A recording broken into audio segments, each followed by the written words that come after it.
أعوذ بالله من الشیطان الرجیم بسم اللہ الرحمن الرحیم۔ آغاز کرتے ہیں۔ ہم لوگ رکوع نمبر 11 کی تفسیر کو دیکھتے ہیں کہ اللہ تعالیٰ ارشاد فرماتے ہیں، اس کو سمجھنے کی کوشش کرتے ہیں۔ اللہ رب العزت سے دعا ہے کہ اللہ تعالیٰ ہمارے لیے اس کو سیکھنا، سمجھنا اور اس پر عمل کرنا ہمارے لیے بہت آسان کرتے ہیں۔ آمین یا رب العالمین۔ آغاز کرتے ہیں آیت نمبر 43 سے۔ اللہ تعالیٰ اس میں ارشاد فرماتے ہیں آیت نمبر 43 کے اندر، اِنَّا أَنزَلْنَا التَّوْرَاةَ فِيهَا هُدًى وَنُورٌ۔ اللہ تعالیٰ ارشاد فرماتے ہیں کہ ہم نے تورات نازل کی۔ کیوں نازل کی؟ اللہ تعالیٰ نے اس تورات کے اندر ہدایت اور نور کے ساتھ اس تورات کو نازل کیا۔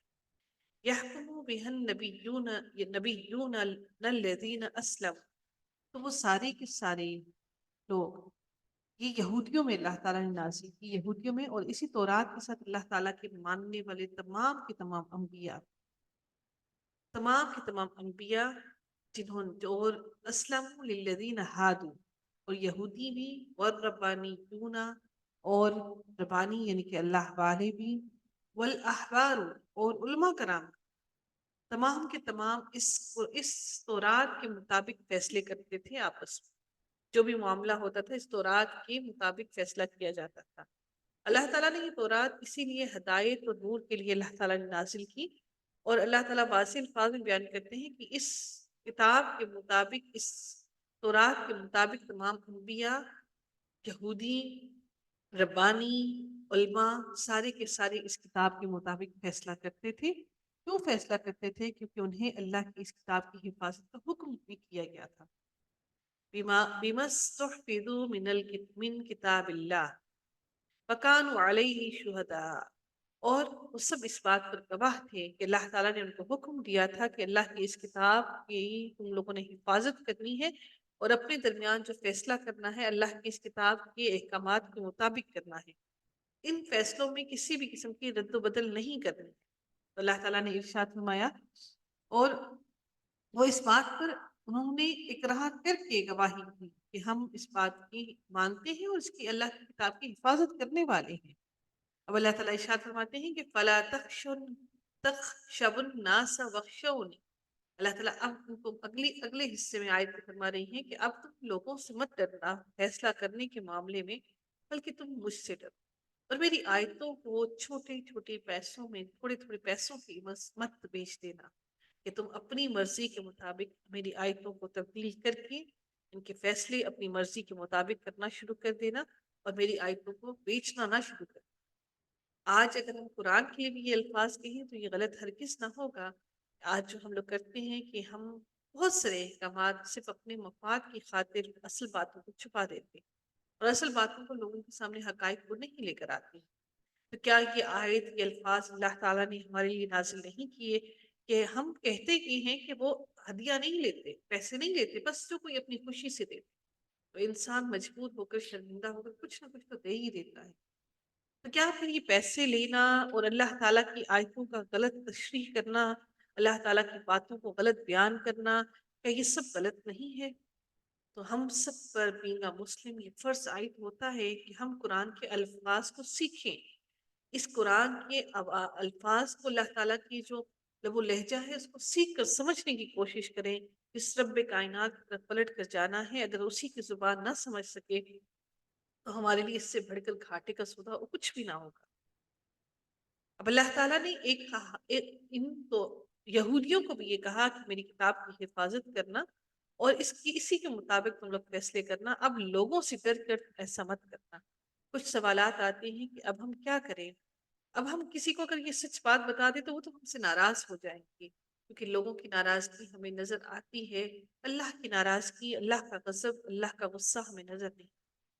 اللہ کو ناراض کرنا بہت آسان لگتا ہے، لیکن ہمارے اہل و احباب کو، ہمارے رشتہ داروں کو ناراض کرنا اللہ کی خاطر، ہم کسی بات سے اگر انکار کر دیں تو ان کو ناراض کرنا ہمیں بہت مشکل لگتا ہے۔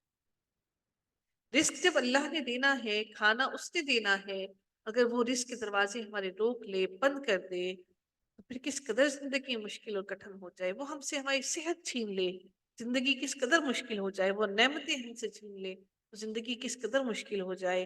اس کے باوجود بھی ہم اللہ کو بڑے آرام سے ناراض کر سکتے ہیں۔ اللہ تعالیٰ ہم سب پر رحم کرے اور ہم سب کو اللہ کی شریعت کے مطابق چلنے پر کی توفیق عطا فرمائے۔ اللہ تعالیٰ ارشاد فرماتے ہیں وَمَن لَّمْ يَحْكُم بِمَا أَنزَلَ اللَّهُ فَأُولَٰئِكَ هُمُ الْكَافِرُونَ۔ اللہ تعالیٰ اب ان لوگوں کے بارے میں ارشاد فرماتے ہیں جو لوگ اللہ کی اتاری ہوئی وحی کے ساتھ فیصلہ نہ کریں، اللہ کے احکامات کے ساتھ فیصلہ نہ کریں، جو اللہ تعالیٰ نے حکم نازل کیا اس کے مطابق فیصلہ نہ کریں، تو اللہ تعالیٰ ان کے لیے ارشاد فرماتے ہیں فَأُولَٰئِكَ هُمُ الْكَافِرُونَ، تو وہی کے وہی سب کے سب کافر ہیں۔ کیوں کافر ہیں؟ وہ انکار کرنے والے۔ کافر کا مطلب یہ ہرگز نہ سمجھیے کہ کافر وہ ہے جو بت پرست ہے۔ کافر ہے کفر کرنے والا، انکار کرنے والا، اللہ کی شریعت کا انکار کرنے والا، اللہ کے احکامات کا انکار کرنے والا۔ آج اگر ہم اللہ کے احکامات کے مطابق فیصلے نہیں کرتے، اللہ کی شریعت کے مطابق زندگی بسر نہیں کرتے، اس سے کتراتے ہیں، ڈرتے ہیں، خوف کھاتے ہیں، تو اللہ تعالیٰ یقین مانیے کہ یہ الفاظ ہمارے لیے ہی ہیں۔ اگلی آیت میں دیکھتے ہیں اللہ تعالیٰ ارشاد فرماتے ہیں وَكَتَبْنَا عَلَيْهِمْ فِيهَا أَنَّ النَّفْسَ بِالنَّفْسِ۔ اب اللہ تعالیٰ نے وہ تمام کے تمام احکامات بتا دیے کھول کھول کر ایک ایک لفظ کے، کہ اب اللہ تعالیٰ نے کیا فرض کر دیا، کیا لکھ دیا۔ یہ تورات والوں کی بات کی جا رہی ہے کہ ان پر اللہ تعالیٰ نے لکھ دیا کہ ایک جان کے بدلے اگر کوئی کسی جان کو قتل کرتا ہے تو اس کو جان ہی دینی پڑے گی۔ وَالْعَيْنَ بِالْعَيْنِ، آنکھ کے بدلے، والانف بالانف، ناک کے بدلے، اگر کسی نے ناک کسی کا زخمی کر دیا، کاٹ دیا، تو اس کے بدلے دوسرے کی بھی ناک کاٹی جائے گی۔ کسی کا کان کاٹا تو کان ہی کاٹا جائے گا، کسی نے دانت کسی کا شہید کیا تو اس کا واپس دانت ہی لیا جائے گا۔ حتیٰ کہ اللہ تعالیٰ نے زخموں کا بھی قصاص بدلا رکھا ہے کہ اگر کسی نے کوئی زخم لگایا اس زخم کا بھی قصاص کو ادا کرنا پڑے گا۔ ہم بڑی آسانی سے کسی کے دل پہ چھریاں چلا جاتے ہیں، کسی کے دل کو زخمی کر دیتے ہیں، تار تار کر دیتے ہیں، اور یہ سمجھتے ہیں کہ ہم نے کسی کو چوٹ نہیں پہنچائی، ہم نے کسی کو کوئی تکلیف نہیں پہنچائی۔ تو جس دل میں سوچئے کہ دلوں کے اندر اللہ بستا ہے، دل ہے وہ جس کے اندر ہم اللہ کی یاد رکھتے ہیں، دل ہے وہ جو اللہ کا گھر ہے، دل ہے وہ جو ہمیں دین پر چلنے کے لیے راغب کرتا ہے، دماغ نہیں لے کر آتا۔ اگر آپ دماغ سے دین پر چلنے کی کوشش کریں گے تو دماغ بہت سی آپ کو ایسی چیزوں میں وہمات میں ڈال دے گا کہ آپ اس کو سوچتے سوچتے آپ کا دماغ آپ کو پتہ نہیں کہاں بھٹکا کر لے جائے گا۔ یہ دل کا وہ لوتھڑا ہے خون کا، جو درست ہو جائے تو سارے کے سارے عمل ہی درست ہو جاتے ہیں۔ تو پھر ہم اس دل کو تکلیف دیتے ہیں، ہم اس دل کو تار تار کرنے کی کوششوں میں ہوتے ہیں۔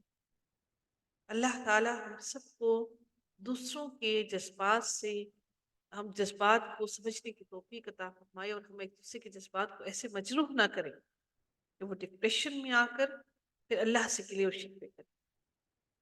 وَمَن تَصَدَّقَ بِهِ فَهُوَ كَفَّارَةٌ لَهُ، تو پھر اگر کوئی معاف کر دے، اگر کوئی معاف کر دیتا ہے، صدقہ کر دیتا ہے۔ صدقہ کیوں کہا گیا؟ کیونکہ معاف کرنا، معافی دینا صدقہ ہے، اور یہ وہ صدقہ ہے جو صدقہ چلتا ہی رہے گا، قیامت تک اس کا اجر و ثواب ختم نہیں ہوگا۔ تو اس کا کفارہ وہی ہے جو اس نے معاف کر دیا، تو اس کا وہی کفارہ ہے، پھر اس کے بدلے میں اس کو کوئی اس کا بدلہ جسم کا یا کوئی حصہ دے کر نہیں دینا پڑے گا۔ آیت کے اگلے حصے میں دیکھتے ہیں، آگے اللہ تعالیٰ ارشاد فرماتے ہیں وَمَن لَّمْ يَحْكُم بِمَا أَنزَلَ اللَّهُ فَأُولَٰئِكَ هُمُ الظَّالِمُونَ، اور جو کوئی پھر اللہ کی شریعت کے مطابق، اللہ کے نازل کردہ احکامات کے مطابق فیصلہ نہ کرے تو وہی لوگ ظالم۔ وَقَفَّيْنَا عَلَىٰ آثَارِهِم بِعِيسَى ابْنِ مَرْيَمَ، اللہ تعالیٰ ارشاد فرماتے ہیں کہ پھر اللہ تعالیٰ نے حضرت عیسیٰ علیہ السلام کو اللہ تعالیٰ نے بھیجا، اور ہم نے ان کے پیچھے عیسیٰ ابن مریم کو بھیجا جو اپنے سے پہلے کی کتاب یعنی تورات کی تصدیق کرنے والے تھے۔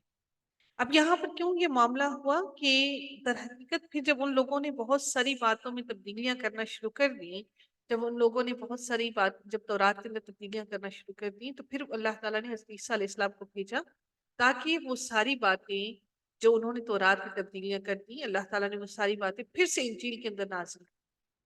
اور پھر انجیل کے اندر بھی اللہ تعالیٰ نے وہی ہدایت اور نور بھیجا، اور اللہ تعالیٰ نے پھر اس کے ساتھ ساتھ اللہ تعالیٰ نے فرمایا وَمُصَدِّقًا لِمَا بَيْنَ يَدَيْهِ مِنَ التَّوْرَاةِ کہ اور یہ انجیل اور وہ نبی حضرت عیسیٰ علیہ السلام بھی ان ساری کی ساری چیزوں کی تصدیق کرنے والے تھے جو اس سے پہلے آ چکی ہیں۔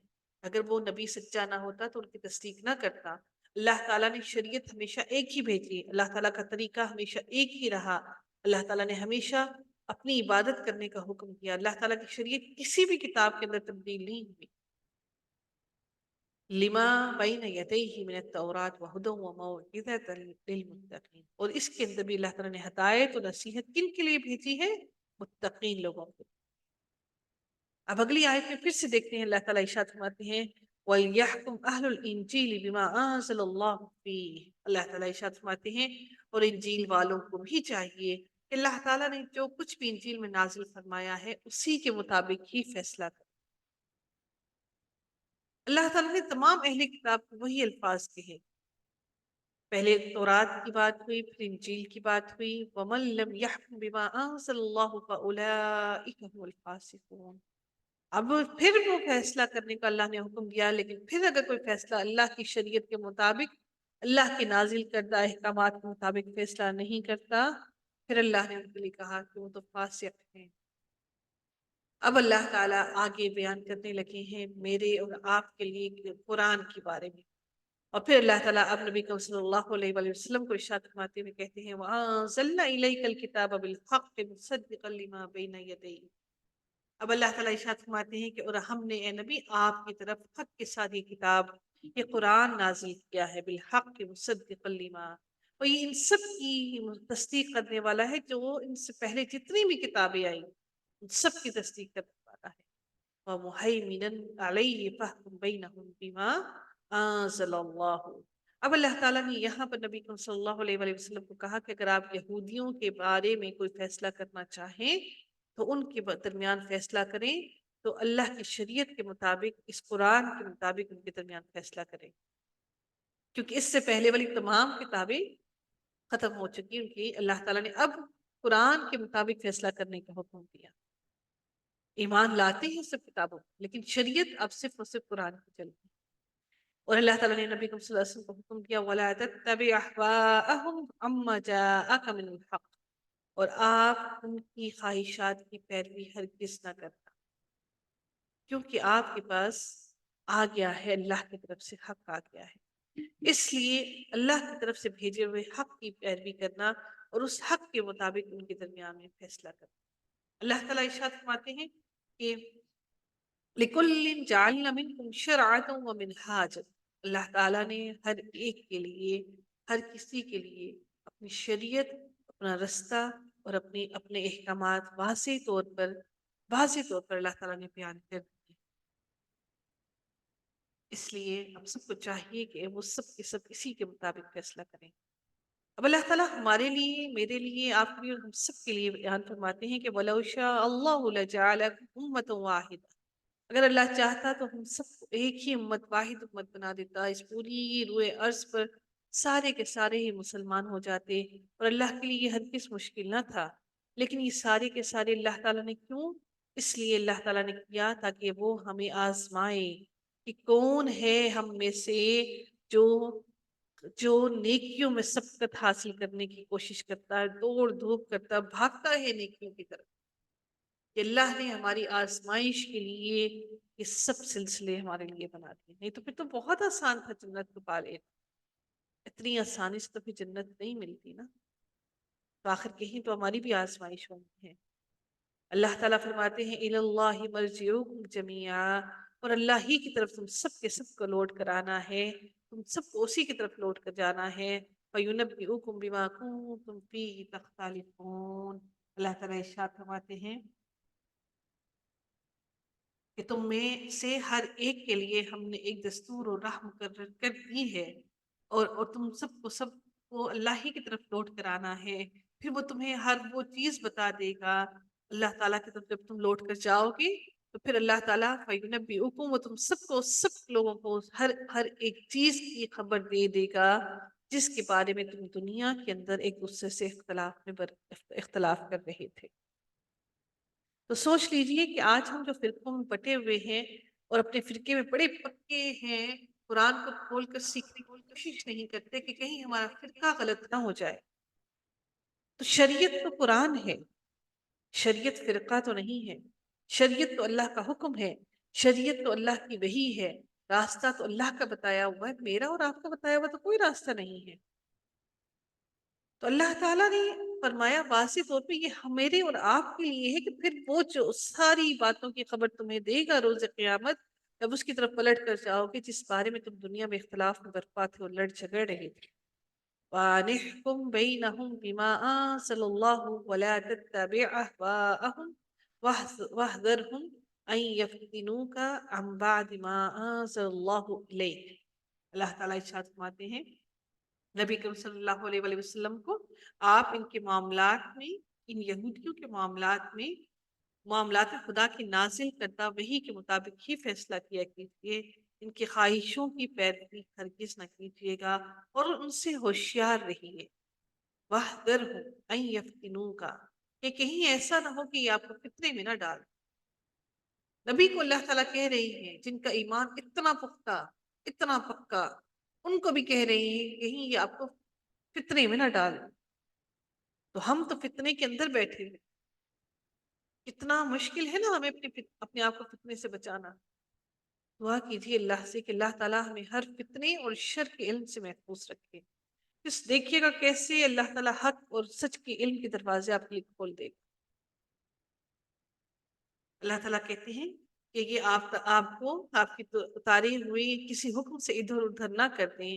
اگر یہ لوگ منہ پھیر لیں تو یقین کریں کہ اللہ کا ارادہ یہی ہے کہ انہیں ان کے پاس گناہوں کی سزا دے ہی ڈالے، اور اکثر لوگ نافرمان ہی ہیں، اور اللہ چاہتا ہے کہ ان یصیبہم، کہ ان کو مبتلا کر دے انہی کے گناہوں کی سزا کے اندر۔ وَإِنَّ كَثِيرًا مِّنَ النَّاسِ لَفَاسِقُونَ، اور اکثر لوگ فاسق ہی ہیں۔ اب اگلی آیت میں اللہ تعالیٰ ارشاد فرماتے ہیں کہ آفا حکم الجاہلیت یبغون ومن احسن من اللہ حکما لقوم یوقنون۔ اللہ تعالیٰ ارشاد فرماتے ہیں کیا کہ لوگ پھر سے جاہلیت کا فیصلہ چاہتے ہیں، کہ چاہتے ہیں کہ آپ پھر سے وہی جاہلیت والا فیصلہ کریں جو جاہلیت میں یہ لوگ تھے؟ تو اللہ تعالیٰ ارشاد فرماتے ہیں یقین رکھنے والے لوگوں کے لیے اللہ تعالیٰ سے بہتر فیصلہ کرنے والا کوئی نہیں۔ کیا آپ کے اور میرے درمیان میں اللہ سے بہتر ہے کوئی جو فیصلہ کر سکے؟ ہمیں ضرورت کس چیز کی ہے؟ یقین کامل کی۔ ہمیں یہ ضرورت کس چیز کی ہے؟ اللہ پر پختہ یقین رکھنے کی۔ اللہ تعالیٰ کی جو جتنی بھی پرانی جتنی بھی شریعتیں آئی ہیں، جو پچھلی جتنی بھی شریعتیں ہیں جن کے پاس کوئی احکامات ایک دوسرے سے مختلف تھے، ایک شریعت میں بعض چیزیں حرام تو دوسری میں حلال تھیں، بعض میں کسی مسئلے میں شدت تھی اور کسی دوسری شریعت کے اندر اس میں کچھ کمی تھی، لیکن دین سب کا سب ایک ہی تھا، وہ توحید تھا۔ تو اسی بارے میں ایک حدیث آتی ہے کہ ہم انبیاء کی جماعت علاتی بھائی ہیں، آئین لام الافلاط یہ چھٹی علاتی بھائی ہیں، ہمارا دین ایک ہے۔ علاتی بھائی وہ ہوتے ہیں جن کے مائیں تو مختلف ہوں، باپ ایک ہو، مطلب یہ کہ ان کا دین ایک ہی تھا اور شریعتیں مختلف تھیں، لیکن شریعت محمدیہ کے بعد اب ساری کی ساری شریعتیں دنیا میں سے منسوخ ہو گئی۔ اللہ تعالیٰ ہم سب کو نبی کریم صلی اللہ علیہ وآلہ وسلم کی شریعت پر چلنے کی توفیق عطا فرمائے، ہم سب کو